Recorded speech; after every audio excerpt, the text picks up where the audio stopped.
বর্ধমান কালনা স্টেশনের পাশে ছোট্ট একটি দোকানে বসে থাকেন এই ডাক্তারবাবু। গায়ে কম দামি গেঞ্জি আর প্যান্ট। এমন সাদামাটা ডাক্তারকে দেখানোর জন্য প্রতিদিন 100 থেকে 200 জন রোগী লাইন দেয় এই ডাক্তারবাবুর দোকানের সামনে। মাত্র 20 টাকার বিনিময়ে অসুস্থ রোগীদের চিকিৎসা করেন এই ভগবান তুল্য ডাক্তার। কে এই ডাক্তারবাবু জানতে চান? এই ডাক্তারবাবুর নাম শিবু রায়। জটিল থেকে জটিল রোগের চিকিৎসা করানোর জন্য দূর দূরান্ত থেকে রোগী আসেন এই ডাক্তারবাবুর কাছে। সরকারি হাসপাতালেও অনেকটা দূরে, তাই ডাক্তার শিবু রায় হয়ে উঠেছেন এই এলাকার মানুষের রক্ষাকর্তা। তিনি তার এই চেম্বারে মাত্র 20 টাকার বিনিময়ে স্থানীয় মানুষদের চিকিৎসা করেন। ডাক্তারবাবুর ওষুধে এতটাই কাজ হয় যে দূর দূরান্ত থেকে রোগী আসেন ডাক্তারবাবুর কাছে চিকিৎসা করাতে। ফলে প্রতিদিন 100 থেকে 200 জন রোগীর চিকিৎসা করতে হয় ডাক্তার শিবু রায়ের।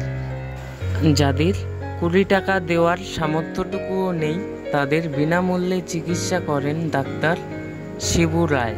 এখন সারা মাসে 20 টাকার বিনিময়ে রোগী দেখে যে টাকা আয় হয়, তার মধ্যে খানিকটা টাকা দিয়ে নিজের সংসার চালিয়ে বাকি টাকাটা গরিব মানুষের ওষুধের পেছনে লাগিয়ে দেন, যারা এই ডাক্তারবাবুর 20 টাকা ভিজিটও দিতে পারেন না। ভদ্রলোকটিকে আচমকা দেখলে মনেই হবে না তিনি এত বড় একজন ডাক্তার। স্থানীয় মানুষদের মতে ডাক্তার শিবু রায় ভগবানের পাঠানো একজন দূত।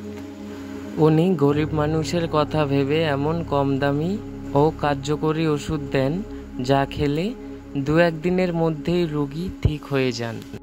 আসলে ডাক্তার শিবু রায় মানুষটি অদ্ভুত প্রকৃতির।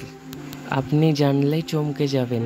ডাক্তারবাবু যখন নিজেই অসুস্থ হয়ে যান, তখন তার জন্য হাজার হাজার মানুষ ভগবানের কাছে প্রার্থনা করেন ডাক্তারবাবু যেন তাড়াতাড়ি ঠিক হয়ে যান। ডাক্তারবাবু বলেন, মৃত্যুর আগে পর্যন্ত আমি মানুষের সেবা করে যেতে চাই। আমি হেল্পিং বয় এই চ্যানেলটির থেকে কুর্নিশ জানাই আপনার মতো মহান ডাক্তারবাবুকে। আপনার এই গল্পটা মানুষের কাছে পৌঁছে দিতে পেরে আমার খুব ভালো লাগছে স্যার। আপনি সত্যি এই দেশের এক রত্ন। ভালো থাকুন স্যার, সুস্থ থাকুন। শিবু রায় ডাক্তারবাবু।